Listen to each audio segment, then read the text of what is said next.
요즘 원달러 환율 보면 정말 한숨부터 나오죠. 왜 이렇게까지 오르는 건지, 도대체 언제쯤 안정될 건지 아마 다들 걱정 많으실 거예요. 그래서 오늘은 우리 원화가 왜 이렇게 힘든 싸움을 하고 있는지 그 속사정을 한번 제대로 파헤쳐 보겠습니다. 자, 일단 이 숫자부터 한번 보시죠. 1488원. 이게 얼마 전에 1달러를 사려면 필요했던 돈입니다. 와, 정말 이 숫자 하나만 봐도 지금 원화가 얼마나 큰 압박을 받고 있는지 그냥 바로 와닿지 않으세요? 맞습니다. 지금 상황을 딱 한마디로 말하면 이거예요. 원화가 정말 막강한 달러를 상대로 힘겹게, 아주 힘겹게 방어전을 치르고 있는 거죠. 아니, 그럼 도대체 왜 이런 상황까지 온 걸까요? 지금부터 그 원인을 한번 깊숙이 들여다보겠습니다. 원화를 압박하는 세 가지 힘. 도대체 무엇이 원화를 이렇게 흔들고 있는 걸까요? 복잡해 보이지만 사실 핵심은 딱 세 가지로 좁혀볼 수 있습니다. 그러니까요. 대체 뭐가 원화를 이렇게 코너로 몰고 있는 걸까요? 그 답이 바로 여기에 있습니다. 원화 약세를 이끄는 뭐랄까, 주범은 바로 이 세 가지입니다. 첫째는 뭐니 뭐니 해도 미국의 중앙은행, 바로 연준의 행보고요. 둘째는 전 세계를 뒤덮은 이 불확실성. 그리고 마지막 셋째는 바로 우리 안의 문제입니다. 국내에서 달러를 찾는 수요가 늘어난 거죠. 자, 그럼 첫 번째부터 볼까요? 바로 미국 연준의 금리 정책입니다. 요즘 연준이 금리 인하 그것 좀 늦출 수도 있겠다 이런 분위기를 계속 풍기잖아요. 그러니까 당연히 이자를 더 많이 주는 달러 자산으로 전 세계 돈이 쫙 몰리는 겁니다. 생각해보세요. 투자자 입장에서는 당연히 원화보다 달러를 들고 있는 게 훨씬 이득이죠. 이게 바로 달러는 강하게, 원화는 약하게 만드는 가장 근본적인 힘이라고 할 수 있습니다. 두 번째는 불안감이에요. 지금 전 세계가 좀 불안하잖아요. 중동 문제도 그렇고 우크라이나 전쟁도 계속되고 이렇게 시장이 흔들릴 때 투자자들은 본능적으로 가장 안전한 곳을 찾게 됩니다. 그게 어딜까요? 바로 달러죠. 그러니까 전 세계에 먹구름이 끼면 낄수록 사람들은 달러라는 가장 튼튼한 우산 속으로 숨어버리는 거예요.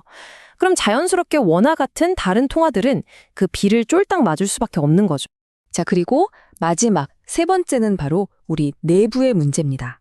국내에서 달러가 많이 필요해진 거예요. 특히 연말 같은 때가 되면 기업들은 수입대금 결제해야죠. 또 개인들은 해외여행 가거나 유학 보낸 자녀한테 돈 붙여야죠. 이렇게 달러 쓸 일이 한꺼번에 몰리거든요.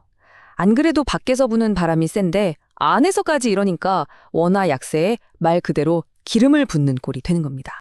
네, 지금까지 원화가 왜 이렇게 힘을 못 쓰는지 알아봤는데요.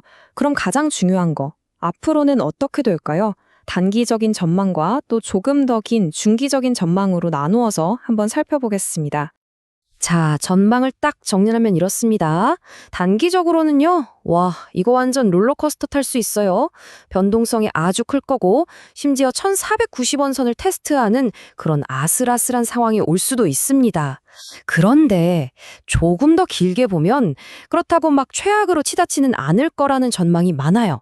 왜냐하면 우리 정부가 가만히 보고만 있진 않을 거고요. 또 수출 기업들이 벌어놓은 달러를 시장에 풀면서 어느 정도 방어선 역할을 해줄 거거든요. 그래서 전문가들이 지금 상황을 딱 한마디로 이렇게 표현합니다. 강한 상승보다는 흔들리는 약세. 이제 무슨 말이냐면요. 환율이 막 미친 듯이 폭등하기보다는 그냥 이 높은 수준에서 계속 아슬아슬하게, 불안하게 움직일 거다. 이런 뜻입니다. 자, 그럼 이런 환율이 내 지갑에는, 우리 생활에는 대체 어떤 영향을 미칠까요? 이게 사실 누구에게는 기회고 또 누구에게는 위기가 될 수 있는 말 그대로 동전의 양면 같은 거거든요. 이 표를 보시면 누가 웃고 누가 오는지 한눈에 똑 들어오죠? 먼저 수출 기업들. 이분들은 지금 웃고 있습니다. 왜냐? 똑같이 1달러를 벌어도 원화로 바꾸면 더 많은 돈이 들어오니까요. 반면에 수입하시는 분들, 또 해외 나가셔야 하는 여행객이나 유학생 분들은 정말 부담이 크죠. 그러니 각자 상황에 맞는 전략이 필요한 거예요. 수출 기업은 언제 달러를 파는 게 이득일지 타이밍을 잘 제어하고 수입 기업은 환율 변동에 대비해서 미리 환율을 고정해두는 그런 방법을 써야 하는 거죠. 특히 우리 개인 투자자분들 그리고 여행이나 유학 준비하시는 분들께 드리는 진짜 현실적인 팁인데요. 달러가 필요하다고 해서 한 번에 몰빵해서 바꾸지 마시고요. 몇 번에 걸쳐서 나눠서 환전하시는 게 훨씬 좋습니다. 이렇게 하면 갑자기 환율이 확 튀었을 때 그 충격을 좀 분산시킬 수 있거든요. 일종의 보험인 셈이죠. 자, 그럼 마지막으로 투자자들은 이 상황을 어떻게 봐야 할까요? 지금은 일단 위험부터 피하고 보는 방어 모드로 가야 할까요? 아니면 이 혼란 속에서 오히려 기회를 찾아야 할까요? 그럼 어떻게 해야 할까요? 전문가들은 이런 전략을 추천합니다. 일단 내 자산의 중심은 가장 안전한 달러로 한 65% 정도 꽉 잡고 가는 겁니다. 이걸로 든든한 방패를 만드는 거죠.